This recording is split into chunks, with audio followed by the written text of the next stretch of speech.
Subscribe कीजिए हमारे YouTube channel आज से नौकरी तक को और दबा दीजिए बेल आइकन सबसे पहले अपडेट पाने के लिए। साइंस एक इम्पोर्टेंट सब्जेक्ट है किसी भी एग्ज़ाम को पास करने के लिए। तो दोस्तों इस वीडियो में मैं आपको साइंस का एक बहुत ही इम्पोर्टेंट टॉपिक मानव शरीर क्रिया विज्ञान के टोटल 250 से अधिक क्वेश्चन करवाने वाला हूं और यह इस टॉपिक का पार्ट सेकंड है। यदि आपने पार्ट फर्स्ट नहीं देखा है तो आप वीडियो के डिस्क्रिप्शन में जाकर पार्ट फर्स्ट को देख सकते हैं और इसकी PDF मैं टेलीग्राम ग्रुप पर डाल दूँगा, तो आप वीडियो के डिस्क्रिप्शन में जाकर टेलीग्राम ग्रुप को भी ज्वाइन कर सकते हैं। तो शुरुआत करते हैं। आज का पहला क्वेश्चन है, मनुष्य के मस्तिष्क का सबसे बड़ा भाग कौन सा होता है? तो इसका राइट आंसर होगा प्रमस्तिष्क, और प्रमस्तिष्क को सेरिब्रम के नाम से भी जानते हैं। तो आपको ध्यान रखना है कि मनुष्य के मस्तिष्क का सबसे बड़ा भाग प्रमस्तिष्क या सेरिब्रम होता है। नेक्स्ट है, मानव शरीर की किन कोशिकाओं में सबसे कम पुनर्योजन शक्ति होती है? तो इसका राइट आंसर होगा ऑप्शन नंबर ए, मस्तिष्क कोशिकाओं में। नेक्स्ट है, तंत्रिका तंत्र की लघुतम संरचनात्मक एवं क्रियात्मक इकाई है? तो इसका उत्तर होगा न्यूरॉन। ऑप्शन यहाँ पे डी करेक्ट होगा। नेक्स्ट है, मानव शरीर की सबसे बड़ी कोशिका होती है? तो इसका उत्तर होगा तंत्रिका कोशिका, और तंत्रिका कोशिका को न्यूरॉन के नाम से भी जानते हैं। नेक्स्ट है, मनुष्य के मेरुदंड में कितनी जोड़ी तंत्रिका निकलती है? तो इसका राइट आंसर होगा ऑप्शन नंबर सी, 31 जोड़ी। नेक्स्ट है, प्रतिवर्ती क्रियाओं का नियंत्रण केंद्र कहां पर होता है? तो इसका उत्तर होगा कशेरुक रज्जु, या जिसको हम मेरु रज्जु के नाम से जानते हैं। तो आपको ध्यान रखना है कि प्रतिवर्ती क्रियाओं का नियंत्रण केंद्र कशेरुक रज्जु या मेरु रज्जु में होता है। नेक्स्ट है, श्वसन की क्रिया कहां संपन्न होती है? तो इसका उत्तर होगा माइटोकॉन्ड्रिया में। नेक्स्ट है, मनुष्य में श्वासोच्छ्वास में बाहर निकली वायु में O2 यानी कि ऑक्सीजन की मात्रा कितनी होती है? तो मैं आपको बता दूं कि जब मनुष्य श्वास लेता है तो श्वास के रूप में ऑक्सीजन की मात्रा होती है 21%, और जब वापस श्वास बाहर छोड़ता है तो ऑक्सीजन की मात्रा होती है 16 या 17%। तो आपको यहाँ पे ध्यान रखना है कि मनुष्य श्वासोच्छ्वास में बाहर निकली वायु में ऑक्सीजन की मात्रा होती है 16 या 17%। तो यहाँ पे ऑप्शन नंबर बी करेक्ट हो जाएगा। नेक्स्ट है, ग्लूकोज के पूर्ण ऑक्सीकरण के फलस्वरूप कितने अणु ATP का निर्माण होता है? तो इसका उत्तर होगा 38 ATP।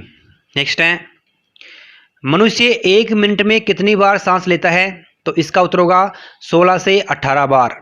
नेक्स्ट है, भोजन का ऊर्जा में परिवर्तन कोशिका के किस भाग में होता है? तो इसका उत्तर होगा माइटोकॉन्ड्रिया में। नेक्स्ट है, ऑक्सीजन की उपस्थिति में सुक्रोज का CO2 एवं जल में ऊर्जा निर्मुक्त होने के साथ पूर्ण होने को कहते हैं? तो इसका उत्तर होगा वायवीय श्वसन या वायु श्वसन।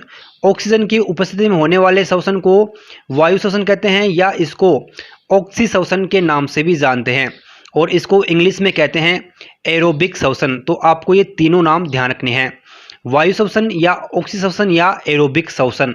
नेक्स्ट है, हमारी छोड़ी हुई सांस की हवा में CO2 की मात्रा लगभग कितनी होती है? तो इसका उत्तर होगा 4%।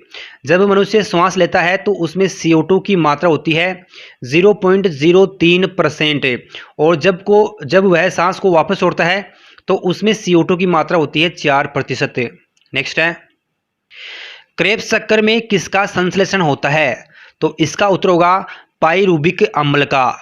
ऑप्शन यहाँ पे बी करेक्ट होगा। नेक्स्ट है, अनोक्सी श्वसन का अंतिम उत्पाद होता है? तो इसका उत्तर होगा लैक्टिक अम्ल। अनोक्सी श्वसन का अंतिम उत्पाद लैक्टिक अम्ल होता है। नेक्स्ट है, मनुष्य के शरीर में मुख्य नाइट्रोजनीय अपशिष्ट कौन सा होता है? तो इसका उत्तर होगा यूरिया। और मनुष्य के शरीर में यूरिया का निर्माण कहाँ पे होता है? तो मनुष्य के शरीर में यूरिया का निर्माण होता है यकृत। तो आपको ध्यान रखना है कि मनुष्य के शरीर में मुख्य नाइट्रोजनीय अपशिष्ट यूरिया होता है। नेक्स्ट है, स्तनधारियों में यूरिया का निर्माण किस भाग में होता है? तो मैंने अभी आपको बताया था कि यूरिया का निर्माण यकृत में होता है। तो ऑप्शन यहाँ पे ए करेक्ट होगा। नेक्स्ट है, मानव शरीर की सबसे छोटी अंतःस्रावी ग्रंथि कौन सी है? तो इसका उत्तर होगा पीयूष ग्रंथि। अब आपको कमेंट बॉक्स में बताना है कि पीयूष ग्रंथि को किस किस नाम से जानते हैं। नेक्स्ट है, मनुष्य में रुधिर इनमें से किसमें क्षमता है? तो इसका उत्तर होगा बोमेन संपुट में। और बोमेन संपुट किसकी इकाई है? बोमेन संपुट एक नेफ्रॉन की संरचना होती है। तो आपको ध्यान रखना है कि मनुष्य में रुधिर बोमेन संपुट में क्षमता है। नेक्स्ट है, मूत्र का पीला रंग किसकी मौजूदगी के कारण होता है? तो इसका उत्तर होगा यूरोक्रोम के कारण। ऑप्शन यहाँ पे सी सही हो जाएगा। दोस्तों यदि आपको वीडियो पसंद आ रहा है तो वीडियो को एक लाइक कर दो और वीडियो को शेयर कर दो। और अभी तक आपने चैनल को सब्सक्राइब नहीं किया है तो प्लीज़ चैनल को सब्सक्राइब कर बेल आइकन को दबा दो। नेक्स्ट है, गुर्दे की क्रियात्मक इकाई होती है। तो गुर्दे की क्रियात्मक इकाई नेफ्रॉन को कहते हैं। तो ऑप्शन यहाँ पे सी करेक्ट होगा। नेक्स्ट है, कृत्रिम गुर्दा निम्नलिखित में से किस सिद्धांत पर कार्य करता है? तो इसका उत्तर होगा डायलिसिस के सिद्धांत पर। नेक्स्ट है, मानव शरीर में यूरिया की अधिकतम मात्रा किसमें पाई जाती है? तो मानव शरीर में यूरिया की अधिकतम मात्रा मूत्र में पाई जाती है। नेक्स्ट है, अपहरण का प्रयोग किस क्रिया को पूरा करने के लिए होता है? तो इसका उत्तर होगा वृक्क। इसको वृक्क कहते हैं या किडनी कहते हैं या इसको गुर्दे के नाम से भी जानते हैं। तो आपको ध्यान रखना है कि अपहरण का प्रयोग वृक्क की क्रिया को पूरा करने के लिए होता है। अपहरण डायलिसिस का ही दूसरा नाम होता है।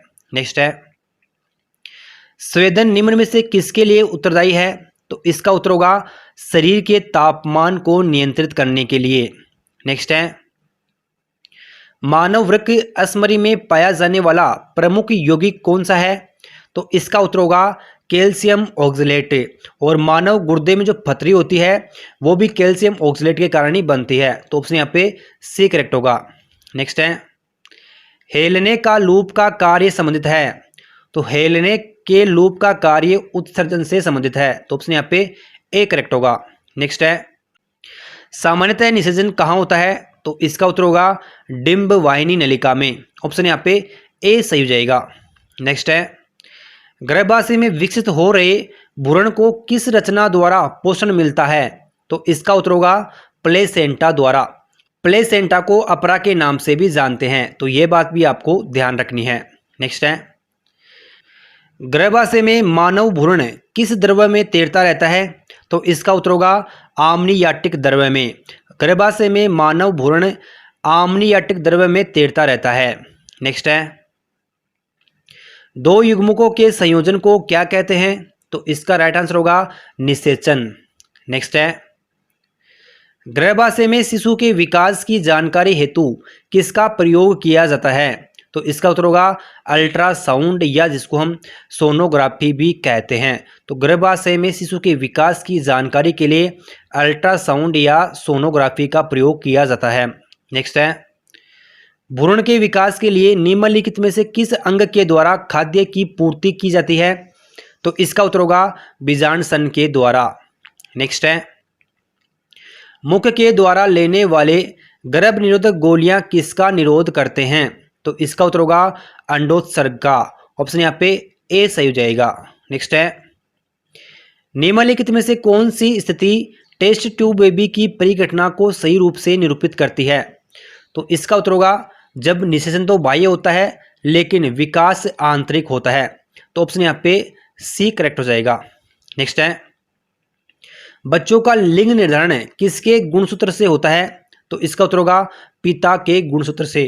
तो दोस्तों यदि आपको वीडियो पसंद आ रहा है तो वीडियो को लाइक कर दो, वीडियो को शेयर कर दो। और अभी तक आपने चैनल को सब्सक्राइब नहीं किया है तो प्लीज चैनल को सब्सक्राइब कर बेल आइकन को दबा दो।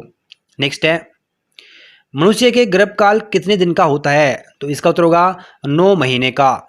नेक्स्ट है, पुरुषों की नसबंदी को क्या कहते हैं? तो इसका उत्तर होगा वेसेक्टोमी। पुरुषों की नसबंदी को वेसेक्टोमी कहते हैं और महिलाओं की नसबंदी को ट्यूबेक्टोमी कहते हैं। नेक्स्ट है, प्रथम प्रकनली शिशु का क्या नाम था? तो इसका उत्तर होगा लुइस। नेक्स्ट क्वेश्चन है, मनुष्य के शरीर में पाई जाने वाली कौन सी ग्रंथि वाहिनी विहीन है? तो इसका उत्तर होगा अंतःस्रावी ग्रंथि वाहिनी विहीन ग्रंथियां होती है। तो ऑप्शन यहाँ पे सी सही हो जाएगा। नेक्स्ट है, वाहिनी विहीन ग्रंथियों के स्रावण को कहते हैं। तो इसका उत्तर होगा हार्मोन। नेक्स्ट है, इनमें से कौन अंतःस्रावी ग्रंथि नहीं है? तो इसका उत्तर होगा यकृत। यकृत अंतःस्रावी ग्रंथि नहीं होती है। नेक्स्ट है, अंतःस्रावी ग्रंथियों को अन्य किस नाम से जाना जाता है? तो इसका उत्तर होगा वाहिनी विहीन ग्रंथियां। ऑप्शन यहाँ पे सी करेक्ट होगा। नेक्स्ट है, निम्नलिखित में से कौन एक ग्रंथि नहीं है? तो इसका उत्तर होगा जठर। जठर एक ग्रंथि नहीं है। नेक्स्ट है, मानव शरीर की किस ग्रंथि को मास्टर ग्रंथि कहा जाता है? तो इसका राइट आंसर होगा पीयूष ग्रंथि को। नेक्स्ट है, मनुष्य के शरीर की सबसे छोटी ग्रंथि कौन सी है? तो इसका उत्तर होगा पिट्यूटरी ग्लैंड या पीयूष ग्रंथि। ऑप्शन यहाँ पे सी सही हो जाएगा। नेक्स्ट है, मानव शरीर की सबसे महत्वपूर्ण ग्रंथि कौन सी है? तो इसका उत्तर होगा पिट्यूटरी ग्रंथि या पीयूष ग्रंथि। नेक्स्ट है, पिट्यूटरी ग्रंथि या पीयूष ग्रंथि कहाँ स्थित होती है? तो इसका उत्तर होगा मस्तिष्क में। ऑप्शन यहाँ पे ए करेक्ट होगा। नेक्स्ट है, गाय और भैंस के थनों में दूध उतारने के लिए किस हार्मोन की सुई लगाई जाती है? तो इसका उत्तर होगा ऑक्सीटोसिन हार्मोन। वर्तमान में सरकार ने इस हार्मोन को बंद कर दिया है। नेक्स्ट है, थायराइड ग्रंथि से थायरोक्सिन स्रावित करने के लिए उत्तेजित करने वाला अंतःस्रावित हार्मोन कौन सा है? तो इसका उत्तर होगा TSH हार्मोन। तो ऑप्शन यहाँ पे ए करेक्ट होगा।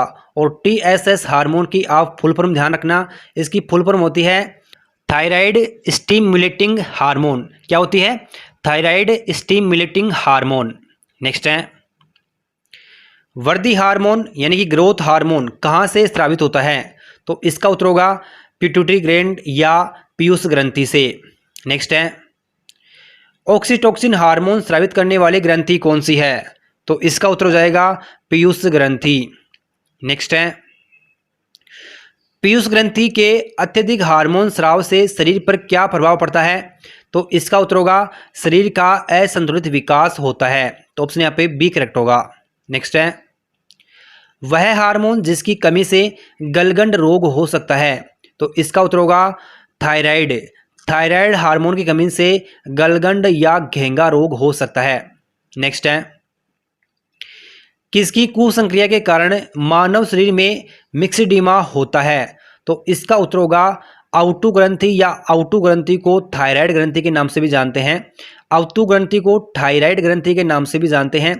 इससे इसकी कुसंक्रिया से मिक्सडीमा रोग हो जाता है। नेक्स्ट है, निम्नलिखित में से किसको अंतःस्रावी तंत्र का पेस मेकर कहा जाता है? वेरी वेरी इंपॉर्टेंट क्वेश्चन है आपके एग्जाम के लिए। तो अंतःस्रावी तंत्र का पेस मेकर थायरोक्सिन को कहते हैं। तो ऑप्शन यहाँ पे ए सही हो जाएगा। नेक्स्ट है, पीनियल ग्रंथि कहाँ स्थित होती है? तो इसका राइट आंसर होगा पीनियल ग्रंथि मस्तिष्क में स्थित होती है। नेक्स्ट है, निम्नलिखित हार्मोन में से किसमें आयोडीन होता है? तो इसका उत्तर होगा थायरोक्सिन में आयोडीन उपस्थित होता है। नेक्स्ट है, निम्नलिखित में से कौन सी एक अंतःस्रावी ग्रंथि पीयूष ग्रंथि से स्वतंत्र कार्य कर सकती है? तो इसका उत्तर होगा परा आउटू ग्रंथि। और परा आउटू ग्रंथि को पैराथायराइड ग्रंथि के नाम से भी जानते हैं। जो परा आउटू ग्रंथि या पैराथायराइड ग्रंथि है, यह पीयूष ग्रंथि से स्वतंत्र कार्य कर सकती है। नेक्स्ट है, शरीर में सबसे बड़ी अंतःस्रावी ग्रंथि कौन सी है? तो इसका उत्तर होगा थायराइड ग्रंथि। शरीर में सबसे बड़ी अंतःस्रावी ग्रंथि है थायराइड ग्रंथि। और आपसे पूछ लिया जाए कि शरीर की सबसे बड़ी ग्रंथि कौन सी है, तो शरीर की सबसे बड़ी ग्रंथि होगी यकृत। अंतःस्रावी ग्रंथि तो है थायराइड और सबसे बड़ी ग्रंथि है यकृत। तो ये बात आपको ध्यान रखनी है। नेक्स्ट है, निम्नलिखित में से कौन सी ग्रंथि अश्रु स्रावित करती है? तो इसका उत्तर होगा लेक्रिमल ग्रंथियां। नेक्स्ट है, निम्नलिखित में से कौन सी ग्रंथि वृद्धावस्था में लुप्त हो जाती है? वेरी वेरी इंपॉर्टेंट क्वेश्चन आपके एग्जाम के लिए। तो इसका उत्तर होगा थाइमस ग्रंथि। जो थाइमस ग्रंथि है, यह ग्रंथि वृद्धावस्था में लुप्त हो जाती है। नेक्स्ट है, इनमें से मादा जनन हार्मोन कौन से हैं? तो इसका उत्तर होगा एस्ट्रोजन, प्रोजेस्टेरोन और रिलैक्सिन। ये तीनों मादा जनन हार्मोन है। तो ऑप्शन यहाँ पे डी करेक्ट होगा, उपयुक्त सभी। नेक्स्ट है, इनमें से नर लैंगिक हार्मोन कौन सा है? तो इसका उत्तर होगा टेस्टोस्टेरोन। नेक्स्ट है, निम्नलिखित में से कौन सा एक स्त्रीलिंग हार्मोन है? यानी कि मादा हार्मोन है, तो इसका उत्तर होगा एस्ट्रोजन। एस्ट्रोजन एक मादा हार्मोन या स्त्रीलिंग हार्मोन होता है। नेक्स्ट है, एस्ट्रोजन का स्राव कहाँ से होता है? तो इसका उत्तर होगा ग्रेफियन पुटिकाओं द्वारा। नेक्स्ट है, कौन सा हार्मोन लड़ो या उड़ो हार्मोन कहलाता है? तो इसका उत्तर होगा एड्रीनलिन। एड्रीनलिन हार्मोन लड़ो या उड़ो हार्मोन कहते हैं और इस हार्मोन को करो या मरो हार्मोन के नाम से भी जानते हैं। तो ये बात आपको इस क्वेश्चन से ध्यान रखनी है। नेक्स्ट है, स्त्रियों की नसबंदी को क्या कहते हैं? तो स्त्रियों या महिलाओं की नसबंदी को ट्यूबेक्टोमी कहते हैं और पुरुषों की नसबंदी को वेसेक्टोमी कहते हैं। नेक्स्ट है, जीवन रक्षक हार्मोन किस ग्रंथि से स्रावित होते हैं? तो इसका उत्तर होगा एड्रिनल ग्रंथि से। नेक्स्ट है, मानव शरीर की कौन सी ग्रंथि एक साथ अंतःस्रावी तथा बहिस्रावी दोनों की तरह कार्य करती है? तो इसका उत्तर होगा अग्नाशय ग्रंथि और अग्नाशय ग्रंथि को पेनक्रियास ग्रंथि के नाम से भी जानते हैं। तो आपको ध्यान रखना है कि अग्नाशय ग्रंथि या पेनक्रियास ग्रंथि एक साथ अंतःस्रावी और बहिस्रावी दोनों की तरह कार्य करती है। नेक्स्ट है, इंसुलिन है एक प्रकार का, तो इंसुलिन एक प्रकार का हार्मोन होता है। नेक्स्ट है, थायराइड ग्रंथि का स्थान कहाँ पर है? तो थायराइड ग्रंथि का स्थान गले में होता है, तो ऑप्शन यहाँ पे बी करेक्ट होगा। नेक्स्ट है, निम्नलिखित में से किस कोशिका से इंसुलिन स्रावित होता है? तो इसका उत्तर होगा बीटा कोशिका से। अग्नाशय के ऊपर जो बीटा कोशिका होती है उस कोशिका से इंसुलिन स्रावित होता है। नेक्स्ट है, इंसुलिन का उत्पादन कहाँ से होता है? तो इसका उत्तर होगा पेनक्रियास ग्रंथि द्वारा। पेनक्रियास ग्रंथि को अग्नाशय ग्रंथि भी कहते हैं। तो आपको ध्यान रखना है कि इंसुलिन का उत्पादन पेनक्रियास या अग्नाशय ग्रंथि द्वारा होता है। नेक्स्ट है, इंसुलिन की खोज किसने की थी? तो इसका उत्तर होगा बेटिंग व बेस्ट ने। नेक्स्ट है, लेगरहेंस की द्वीपिकाएं जो इंसुलिन का स्रावण करती है स्थित होती है, तो इसका उत्तर होगा अग्नाशय पर। लेगरहेंस की दीपिकाएं जो इंसुलिन का स्रावण करती है यह अग्नाशय ग्रंथि के ऊपर स्थित होती है। नेक्स्ट है, कंकाल की मांसपेशियों की अनुमानित संख्या कितनी होती है? तो कंकाल की मांसपेशियों की संख्या वैसे तो होती है 639 से, लेकिन यहाँ पे अनुमानित पूछी है तो अनुमानित संख्या है यहाँ पे 700, क्योंकि 639 के पास में 700 ही संख्या आती है। तो ऑप्शन यहाँ पे डी करेक्ट होगा। नेक्स्ट है, निम्नलिखित में से किसकी पेशियों में स्वस्पंदन का गुण पाया जाता है? तो इसका उत्तर होगा हृदय। हृदय की पेशियों में स्वस्पंदन का गुण पाया जाता है। तो ऑप्शन यहाँ पे ए सही हो जाएगा। नेक्स्ट है, किस अम्ल के मांसपेशियों में जमा होने के कारण मनुष्य को थकान महसूस होती है? तो इसका उत्तर होगा लैक्टिक अम्ल। ऑप्शन यहाँ पे ए करेक्ट होगा। नेक्स्ट है, मानव शरीर के निम्नलिखित अंगों में से कॉर्निया किसका भाग होता है? तो कॉर्निया आंख का भाग होता है। नेक्स्ट है, नेत्रदान में आंख का कौन सा भाग प्रयुक्त होता है? तो इसका उत्तर होगा कॉर्निया। नेत्रदान के लिए कॉर्निया भाग दान में दिया जाता है। तो ऑप्शन यहाँ पे बी करेक्ट होगा। नेक्स्ट है, नेत्र में प्रवेश करने वाले प्रकाश की मात्रा का नियंत्रण निम्न में से किस अंग के द्वारा होता है? तो इसका उत्तर होगा आइरिस के द्वारा। नेक्स्ट है, आंख के किस भाग पर वस्तु का प्रतिबिंब बनता है? तो इसका राइट आंसर होगा रेटिना पर। आंख के रेटिना भाग पर वस्तु का प्रतिबिंब बनता है। नेक्स्ट है, मानव नेत्र में उपस्थित रेटिना में रंगों में विभेद के लिए उपस्थित होते हैं। तो इसका उत्तर होगा कौन से? रेटिना के रंगों में विभेद के लिए कौन सी संरचना उपस्थित होती है? नेक्स्ट है, आइरिस का क्या कार्य होता है? तो इसका उत्तर होगा पुतली के आकार को नियंत्रित करना आइरिस का प्रमुख कार्य होता है। नेक्स्ट है, मनुष्य में त्वचा किस स्थान पर सबसे अधिक मोटी होती है? तो इसका उत्तर होगा तलवे पर। तलवे पर त्वचा सबसे अधिक मोटी होती है। नेक्स्ट है, मानव शरीर का सबसे बड़ा अंग कौन सा होता है? तो इसका उत्तर होगा चमड़ा। नेक्स्ट है, मानव त्वचा को रंग देने वाला वर्णक कौन सा है? तो इसका उत्तर होगा मेलानिन वर्णक। ऑप्शन यहाँ पे ए करेक्ट होगा।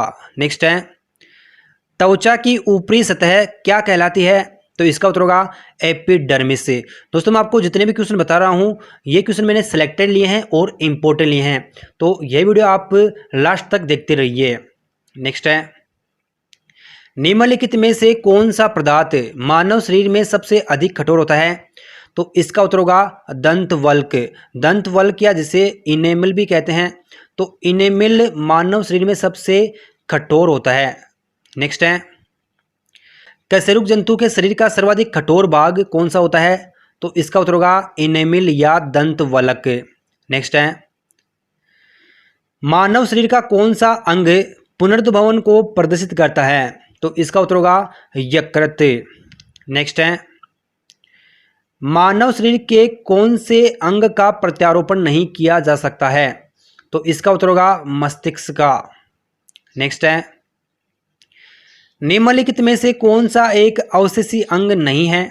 तो इनमें से जो डायफ्राम होता है यह एक अवशेषी अंग नहीं है, तो ऑप्शन यहाँ पे ए करेक्ट होगा। नेक्स्ट है, मनुष्य के आंसू में कौन सा एंजाइम होता है जिससे जीवाणु मर जाते हैं? तो इसका उत्तर होगा लाइसोजाइम एंजाइम। नेक्स्ट है, किसी प्राणी के शरीर के समस्त भार का अधिकांश भाग होता है? तो इसका उत्तर होगा जल। किसी प्राणी के शरीर के समस्त भार का अधिकांश भाग जल होता है। नेक्स्ट है, किस प्रक्रिया द्वारा श्वसन के दौरान गैसें रुधिर में प्रवेश करती है और फिर उसे छोड़ती है? तो इसका उत्तर होगा विस्तरण और सक्रिय परिवहन के द्वारा। ऑप्शन यहाँ पे सी सही होगा। नेक्स्ट है, मानव शरीर में अनिवार्य अमीनो अम्ल की संख्या कितनी होती है? तो इसका उत्तर होगा 20। नेक्स्ट है, मायोग्लोबिन में कौन सी धातु होती है? तो इसका उत्तर होगा मायोग्लोबिन में लोहा धातु उपस्थित होती है। नेक्स्ट है, मानव शरीर का सामान्य तापमान कितना होता है? तो इसका राइट आंसर होगा 36.9 डिग्री सेंटीग्रेड। दोस्तों आपको ध्यान रखना है, यदि आपको सेंटीग्रेड में पूछे तो इसका उत्तर होगा 36.9 डिग्री सेंटीग्रेड या 37 डिग्री सेंटीग्रेड। यदि आपको फ़ारेनहाइट में पूछे तो फ़ारेनहाइट में मान होगा 98.6 डिग्री फ़ारेनहाइट, और यदि आपको केल्विन में मान पूछे तो केल्विन में मान होगा 310 केल्विन। तो ये तीनों बातों आपको ध्यान रखनी है। तो दोस्तों ये थे पार्ट सेकंड के 100 क्वेश्चन। आपको ये वीडियो कैसा लगा कमेंट बॉक्स में बताना है। और दोस्तों यदि आपको वीडियो पसंद आए तो वीडियो को लाइक कर देना, वीडियो को शेयर कर देना, और अभी तक आपने चैनल को सब्सक्राइब नहीं किया है तो प्लीज़ चैनल को सब्सक्राइब कर बेल आइकन को दबा देना। मिलते हैं इसके अगले पार्ट में, तब तक धन्यवाद।